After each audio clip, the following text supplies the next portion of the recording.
à tous et bienvenue pour ce premier rendez-vous de Tous au cinéma, l'émission qui vous dit tout sur les sorties ciné de la semaine. C'est parti pour le sommaire de l'émission.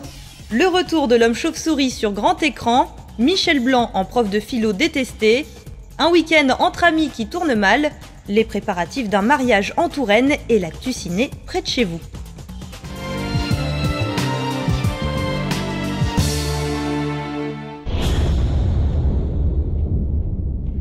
De l'action et du frisson avec The Dark Knight, Le Chevalier Noir, un deuxième opus des aventures de Batman, interprété par Christian Bale et réalisé par Christopher Nolan. Après Batman Begins, le célèbre homme chauve-souris retrouve son ennemi de toujours, le Joker, un personnage déjà traité dans le tout premier Batman de Tim Burton et interprété à l'époque par Jack Nicholson.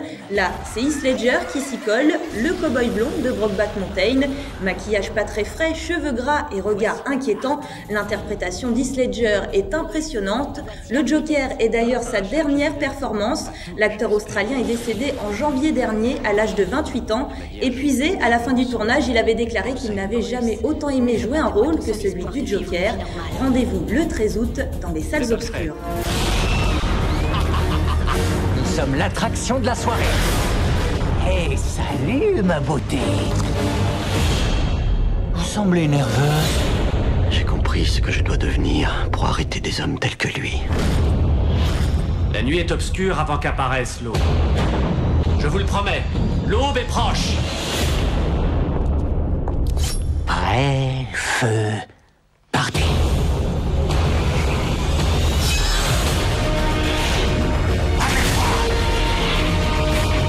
Cette ville mérite une criminalité de premier ordre. Et je vais la lui offrir. Non!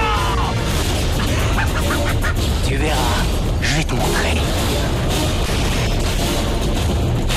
Le choix est de mourir en héros ou de vivre assez longtemps pour devenir le méchant.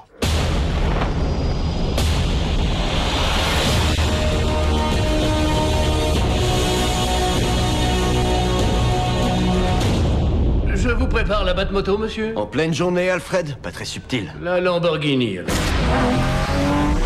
Beaucoup plus subtil. Après Tim Burton, je trouve que Batman était un peu parti en sucette, quoi, disons. Avec des changements d'acteurs, Clooney, Val Kilmer, etc. Christopher Nolan, c'est vraiment différent. C'est Batman, c'est plus sombre, plus noir, plus réaliste. Voilà quoi, bon, faut reconnaître que The Dark Knight, c'est très bien réalisé quand même, c'est bien fait. Et il y a aussi le rôle du Joker qui est pour une fois vraiment terrible, à la hauteur de ce qu'on attendait. La dernière seconde de la dernière heure du dernier jour de la dernière année de lycée. 15 ans de scolarité.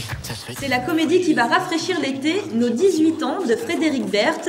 Le film raconte l'histoire de Lucas, un jeune lycéen, gentil, un peu trop téméraire et carrément poissard. À quelques jours du bac, il décide de régler ses comptes avec le prof le plus vache du lycée, joué par Michel Blanc. Pas de bol, celui-ci fait partie du jury aux oraux et Lucas est bien parti pour aller au rattrapage. Côté bande-son, on retrouve de nombreux tubes des années 80, de Téléphone à la Mano Negra en passant par The Cure, un revival entraînant qui booste le film du début à la fin. Nos 18 ans est librement inspiré d'un film italien, Le jour d'avant l'examen. Inédit dans les salles françaises, ce petit bijou de la comédie italienne a reçu le prix du meilleur jeune réalisateur. On souhaite le même succès à Nos 18 ans, alors reçu ou recalé, les résultats dès le 16 juillet dans les salles. J'ai du retard. Vous êtes enceinte, mademoiselle? Non, mais j'ai réfléchi, j'ai envie de le garder. On va vous pour avorter. Terrier. Une bonne séance de révision avec un prof, futile, un raté, un salaud, ça peut aider. Bon, on va arrêter pour aujourd'hui, t'es pas concentré. T'as des problèmes familiaux? J'ai rencontré une fille et on s'est vu une fois. Mais je sais pas comment la retrouver. Tout ce que je connais d'elle, c'est son prénom, Clémence. Clémence, tu peux aller ouvrir? Et elle est en D. Elle est en D, t'es sûr? Ah oui, ça c'est sûr. Et vous avez couché ensemble? De toute façon, qu'on l'ait ou qu'on l'ait pas, cette saloperie de bac, dans 20 ans, on sera grosse avec 3 gamins casse-couilles.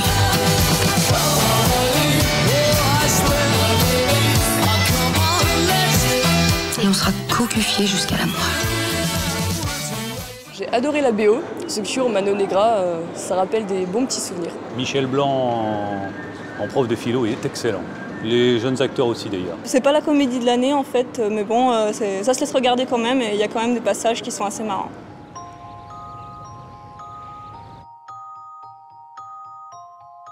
Quand est-ce qu'ils arrivent, tes collègues? Demain, dans la matinée. Salut, Tom Pouce. Autre comédie française au programme de l'été, Full Moon de Jérôme Lotsky, une bande d'anciens copains de Sciences Po devenus de jeunes loups de la politique, se retrouvent le temps d'un week-end dans une maison isolée en Bretagne avec pour seul mot d'ordre se détendre et surtout ne pas parler politique. Mais l'ambiance environnante va leur faire oublier leurs promesses et tout va partir en live. Au casting de Full Moon, de nombreuses têtes connues de la télévision comme Christophe Alévèque, chroniqueur chez Laurent Ruquier, François Morel, ancien des Chiens, Armel et Bruno Solo de Caméra Café, Tonia Kissinger de Sous le Soleil ou bien encore Bruno Salomon, l'ancien acolyte de Jean Dujardin. On va essayer de sortir de cette spirale à la con. Faut l'exorciser et puis vite fait parce que sinon on va tous y passer. À partir de maintenant, tout le monde va se réconcilier et on va passer une putain de bonne soirée. C'est clair? Et le prochain qui m'appelle Tom Pouce, je le fume.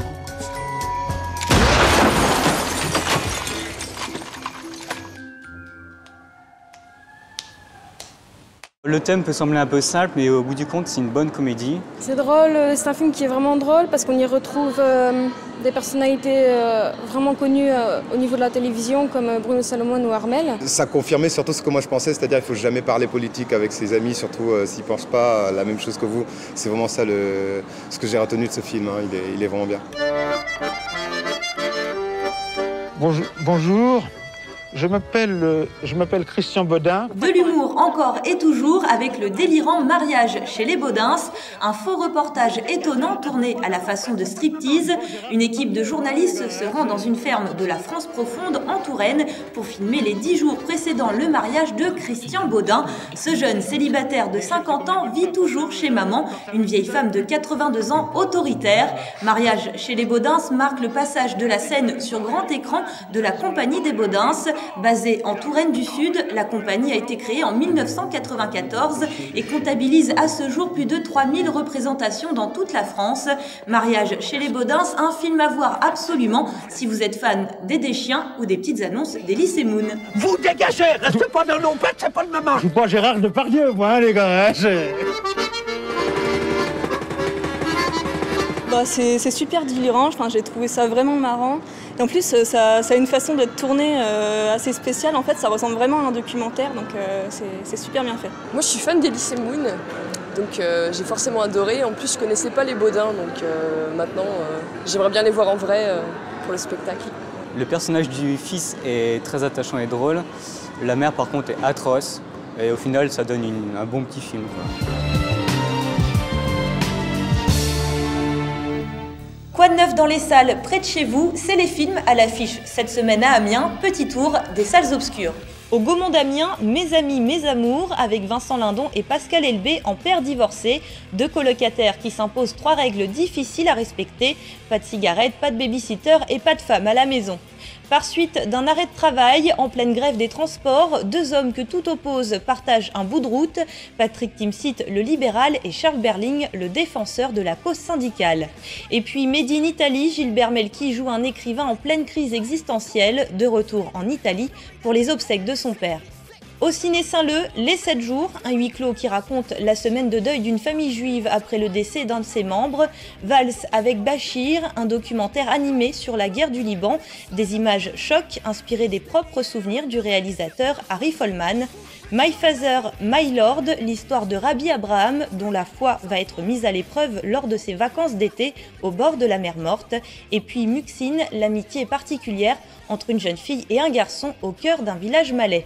Enfin, au studio Orson Welles de la Maison de la Culture d'Amiens, La Soledad, récit croisé de 2 destins, celui d'Adela, mère célibataire de 35 ans, et celui d'Antonia, veuve et mère de famille atteinte d'un cancer. In memoria d'Imi, Andrea, un jeune homme séduisant et intelligent en pleine crise existentielle, envisage de devenir prêtre. Et puis L'Épouvantail, un film de 1973 avec Gene Hackman et Al Pacino, repris en 2007. Voilà, Tous au cinéma, c'est fini pour aujourd'hui. Si vous souhaitez participer à l'émission ou gagner des places de cinéma, rendez-vous sur www.tvamiens.com. Moi je vous dis à la semaine prochaine. D'ici là, portez-vous bien et bon film.